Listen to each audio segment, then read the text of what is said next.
friends, how's it going today? I hope you're doing well. I'm wearing my hat because I'm a little chilly in the house. We're trying to weather this really cold front down here in Mississippi. We don't get this a lot, so it's a little strange, and I love my new frog hat, so I'm gonna wear it, and I guess you'll just have to deal with that. I don't know. I have some manga here that I read this month, and I wanted to talk about them with you all, so let's just get into it.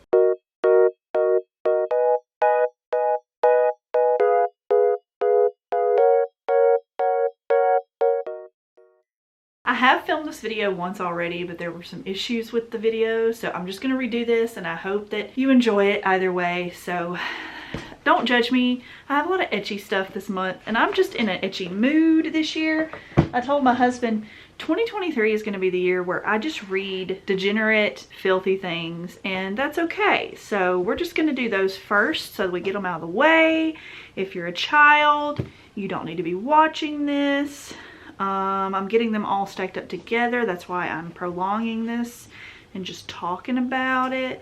So I hope that you enjoy this video, and please remember to like it and subscribe, and we're ready to start. So the more tame of the degenerate stuff is volume 4 of The 100 Girlfriends Who Really Love You by Rikito Nakamura and Yukiko Nozawa. This is a series that I heard about from Cake Tin's Manga.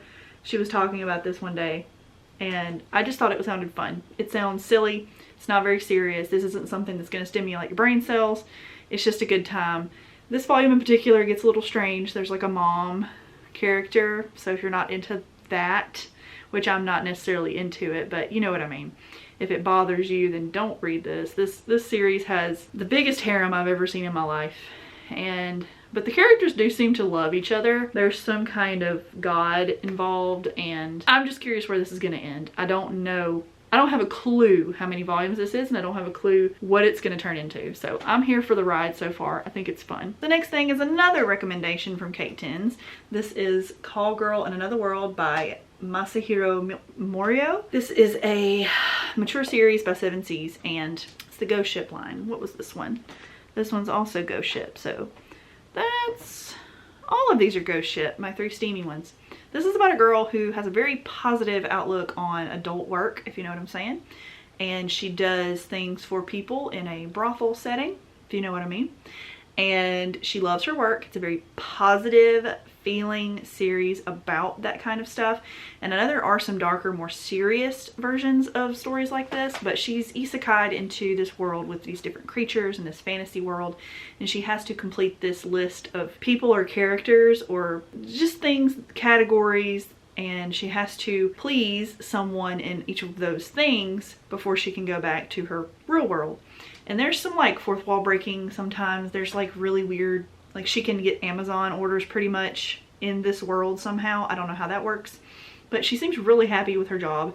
She makes people happy. People love coming back to see her, so it's just really funny. And it has like a video game-esque feel to it sometimes, because you see like their scores above their head. Like I guess that means how many times she's helped them. And it's just really funny. I think it was a good time. And the most degenerate thing I've ever read in my life. Do not read this.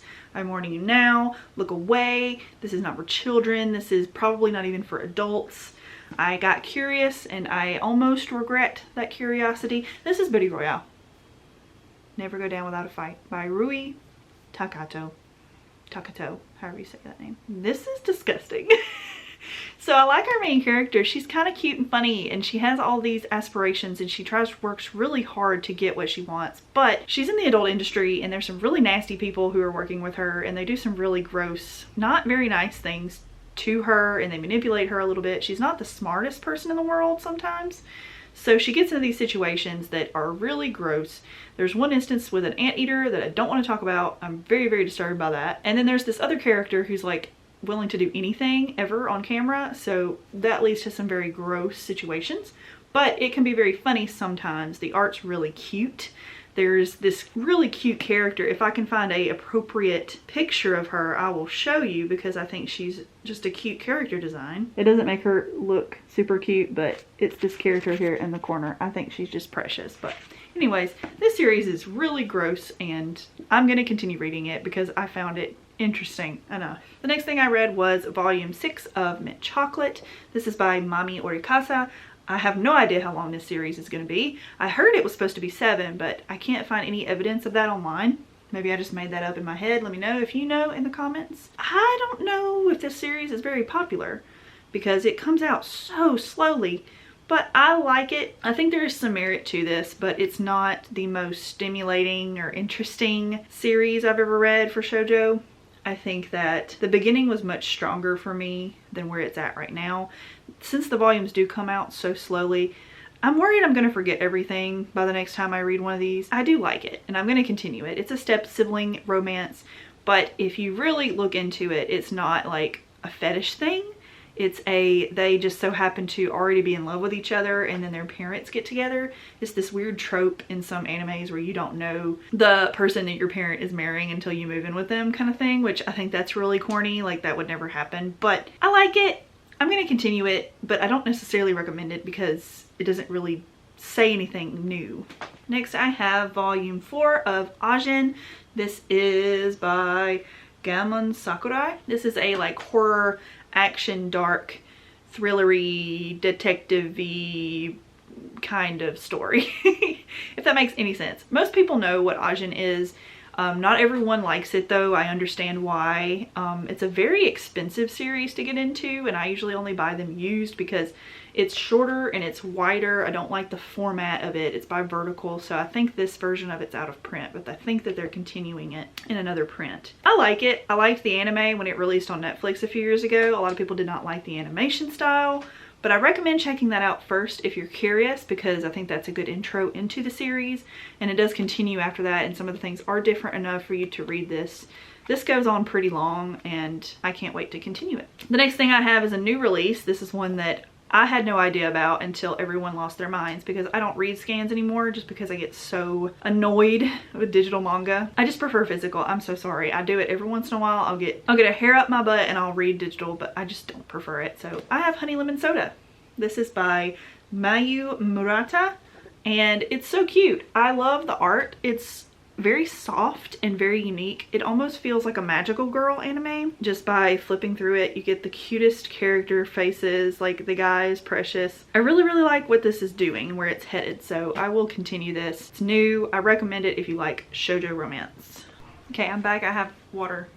I get real dry-throated when I make videos. Okay, the next thing that I read was Crossplay Love, Otaku X Punk, story and art by Toru. This is interesting. Okay, I was drawn to it by the premise immediately, and I don't need to be starting a new series, but I could not. There are sometimes I just cannot resist what this sells itself as. So you've got, I have to explain it. If you already know, just bear with me. There's this guy who's a punk, this guy who is a otaku nerd, whatever you want to call it, and he dresses up as a lady and works at a maid cafe. Cute, right? And then this guy has a crush on her, so he doesn't have the confidence to talk to her, so he dresses up as a girl to flirt and talk to her, so they like each other. They don't realize that they are dudes though. There's a lot of drama, extra drama filled, but in a good way. I like this kind of drama. It's fun, and I think that this could end very well, but I think it's going to go in a different direction than what they're trying to sell it to you as.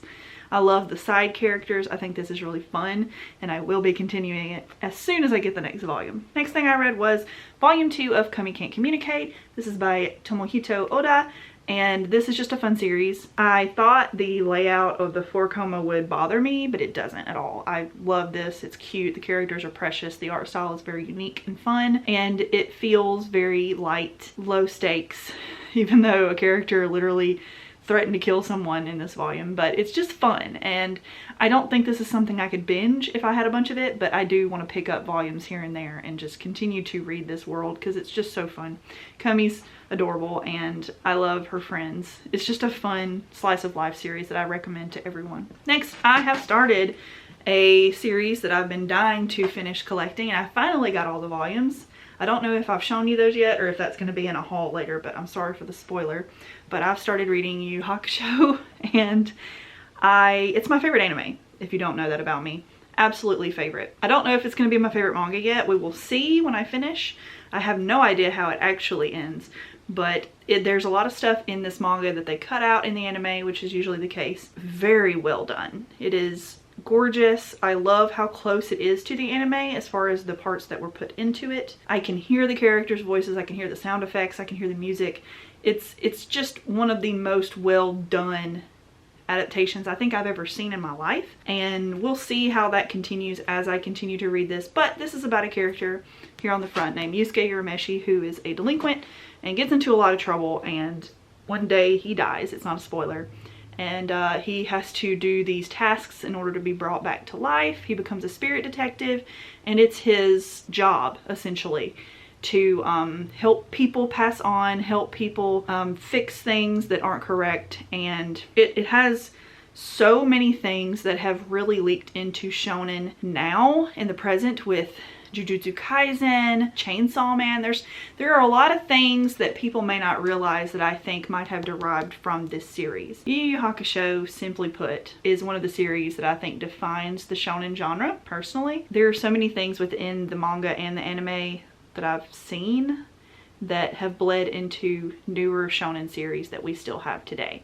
If I had the time, maybe one day I will, I would love to make a video about those things that bled into new anime.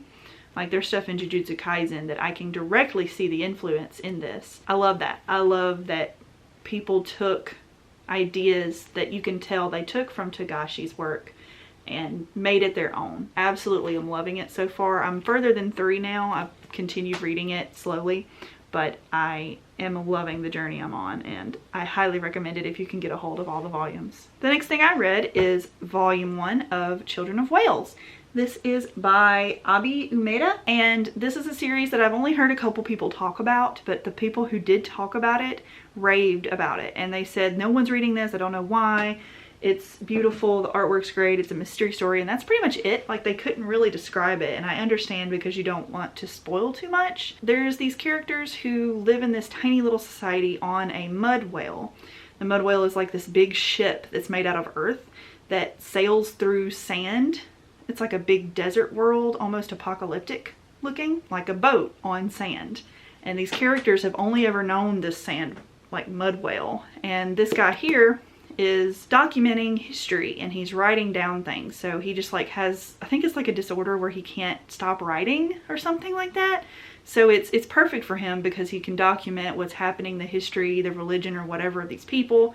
And it's just a mystery story. Like, there's things in here that are revealed in the first volume that it makes me want to continue reading. So I will be continuing this series. It's a long one, so I'm excited for all the material that is to come. And the next thing I have is volumes 5 and 6 of My Hero Vigilantes. This is a spin-off series of the original My Hero Academia, if you have not noticed. This volume was pretty average to me. I like it. We're getting more of the original characters from the original My Hero series, like Midnight, Eraserhead, and Fat Gum are in this one. This right here is the volume that really solidified the series in my mind as being great. Up until this, I was really kind of iffy if I liked it or not. I have not been positive if I'm going to enjoy it the way that my husband loves it. He raves about this one. It's one of his favorites right now. This one really did it for me. There's a lot more depth and interesting plot going on in this. The characters who are returning from the original My Hero series have a lot more going on. I just really liked it. I think that this is leading to a very good story, and it's finally getting into the meat and bones of it. And the last thing I read this month was volume 2 of Snow White with the Red Hair by Sorata Akiduki. Originally was planning that if I did not love this series by the second volume, or at least want to continue it, that I was going to drop it. But I think I'm going to give it one more. I think 3, I'm going to give it a third. And if I don't like it, then I'm going to drop it because I'm kind of bored. I like the characters. I think there's a lot of potential here for a really interesting, different kind of shoujo. But honestly, it's not. Parts of it, okay, here's the double-edged sword for me. Parts of it are moving way too fast. I think some of these characters do not need to be in love so quickly. Like, it's so fast. And then other parts of it, I'm like, this is the slowest thing I've ever read in my life. Like, I'm getting bored, but I'm also overwhelmed while reading this. Let me know if you have the same feeling, like if you're really into this or if you dropped it because of that. I'm very curious. Please don't spoil it because I do want to continue a little further before I decide. I want to like it because it's a long series and there's a lot of material here, and I want to support the Shoujo Beat imprint, which is hard sometimes. I can't love it yet. I'm trying so hard, and after the third one I'm going to continue to move on and find something better, but maybe I'll love it. I hope so. But anyways, you guys, thank you so much for watching. I hope you enjoyed this video, and a lot of things are happening in my life. That's why this video is a little late, so I hope you understand. I'll show you later what those things are when I can. It's just not right now. Anyways, I'll see you guys in the next video. Bye guys.